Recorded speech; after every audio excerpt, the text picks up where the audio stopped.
ಓಂ ಭಾಸ್ಕರಾಯ ನಮಃ. ನಿತ್ಯಭಕ್ತಿ ಕಾರ್ಯಕ್ರಮಕ್ಕೆ ಸುಸ್ವಾಗತವನ್ನು ಕೋರುತ್ತಾ, ನಮಸ್ಕಾರ ಪ್ರಿಯೋ ಭಾನು. ನಮಸ್ಕಾರ ಯಾರಿಗೆ?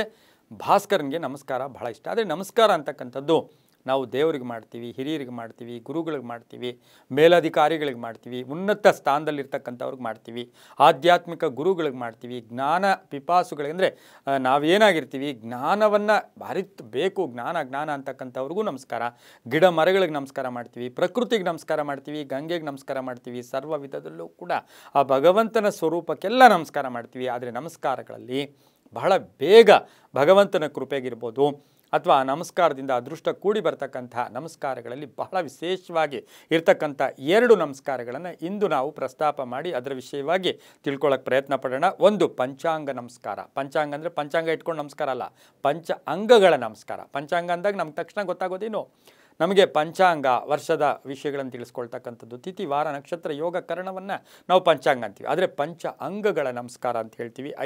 5 ಅಂಗಗಳ ಮುಖೇನ ದೇವರಿಗೆ ನಮಸ್ಕಾರ, ದೇವಸ್ಥಾನದಲ್ಲಿ ನಮಸ್ಕಾರ, ಮನೆಯಲ್ಲಿ ನಮಸ್ಕಾರ, ಈ ಪಂಚಾಂಗ. ಎರಡನೆಯದು ನಮಗೆ ಸಾಷ್ಟಾಂಗ ನಮಸ್ಕಾರ. ಸಾಷ್ಟಾಂಗ ನಮಸ್ಕಾರ ಅಂತಕ್ಕಂಥದ್ದು ನಮಗೆ ಆ ಒಂದು 8 ಅಂಗಗಳ ಮುಖೇನ ನಮಸ್ಕಾರ ಮಾಡ್ತಕ್ಕಂಥದ್ದನ್ನು ನಾವು ಹೇಳ್ತೀವಿ. ಇವು ಅತಿ ಉತ್ತಮ ಅಂಥೇಳಿ ಧರ್ಮಗ್ರಂಥಗಳಲ್ಲಿ ಪ್ರಸ್ತಾಪ ಕೂಡ ಇದೆ. ಅದರ ಜೊತೆಗೆ ಇಂದು ಪರಸ್ಪರ ಕೈ ಮುಗಿದು ನಮಸ್ಕಾರ ಮಾಡೋದು ಬೇರೆ, ದೇಹದ ಭಾಗಗಳಿಂದ ಭಗವಂತನಿಗೆ ನಮಸ್ಕಾರ. ದೇಹದ ಭಾಗಗಳು ಯಾವುವು ಆ ಭಾಗಗಳ ಮುಖೇನ ನಾವು ದೇವರಿಗೆ ಶರಣಾಗಿ ಕಾಯ ವಾಚ ಮನಸ್ಸ ನಾವು ಭಗವಂತನಿಗೆ ಅರ್ಪಣೆ ಮಾಡ್ಕೊಳ್ಳೋದೇ ಈ ನಮಸ್ಕಾರಗಳ ಒಂದು ಪ್ರತೀಕ ಆಗಿರುತ್ತೆ. ನಮಗೆಲ್ಲ ಗೊತ್ತು ಸೂರ್ಯ ನಮಸ್ಕಾರ ಪ್ರಿಯ ಅಂತ.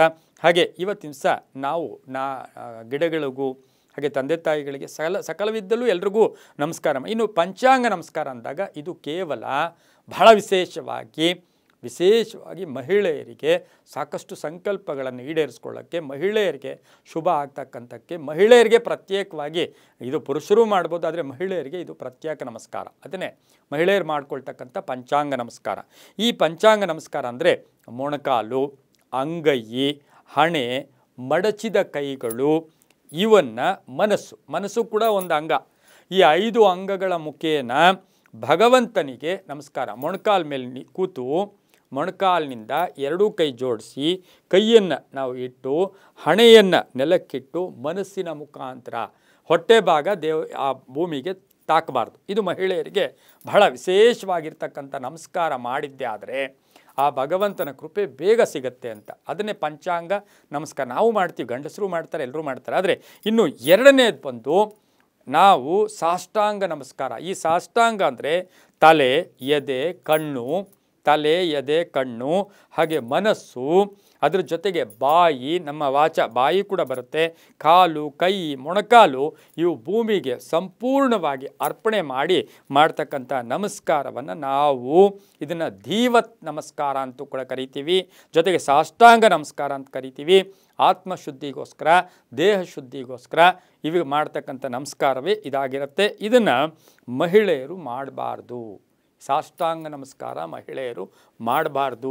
ಆ ಹೊಟ್ಟೆಯ ಭಾಗ ಇದೆ, ಭೂಮಂಡಲವನ್ನು ಪ್ರತೀಕ ಆಗಿರೋದ್ರಿಂದ ಆ ಹೊಟ್ಟೆಯ ಭಾಗ, ಸ್ತನ ಭಾಗ ಇವೆಲ್ಲವೂ ಕೂಡ ಭೂಮಿಗೆ ತಾಗಬಾರ್ದು ಅಂತ ಶಾಸ್ತ್ರಗಳಲ್ಲಿ ಉಲ್ಲೇಖ ಇರೋದ್ರಿಂದ ಮಹಿಳೆಯರು ಪಂಚಾಂಗ ನಮಸ್ಕಾರ ಮಾಡಿಕೊಂಡ್ರೆ ಸಾಕಷ್ಟು ಶುಭ ಆಗುತ್ತೆ. ಸಾಷ್ಟಾಂಗ ನಮಸ್ಕಾರ ಎಲ್ಲರೂ ಬೇರೆ ಗಂಡಸರು ಪುರುಷರು ಮಾಡಿಸ್ಕೊಂಡ್ರೆ ಇವೆರಡು ನಮಸ್ಕಾರಗಳಿಗೆ ಹೆಚ್ಚು ಪ್ರಾಶಸ್ತ್ಯ ಅಂತ ಹೇಳ್ತಾ, ಅವರವರ ನಂಬಿಕೆಯ ಪ್ರಕಾರ ಇವೆಲ್ಲವೂ ಕೂಡ ಅವರವರಿಗೆ ಬಿಟ್ಟಿದ್ದು ಅಂತ ಹೇಳ್ತಾ, ಸರ್ವೇ ಜನ ಸುಖಿನೋ ಭವಂತು, ಸಮಸ್ತ ಸನ್ಮಂಗಳಾನಿ ಭವಂತು.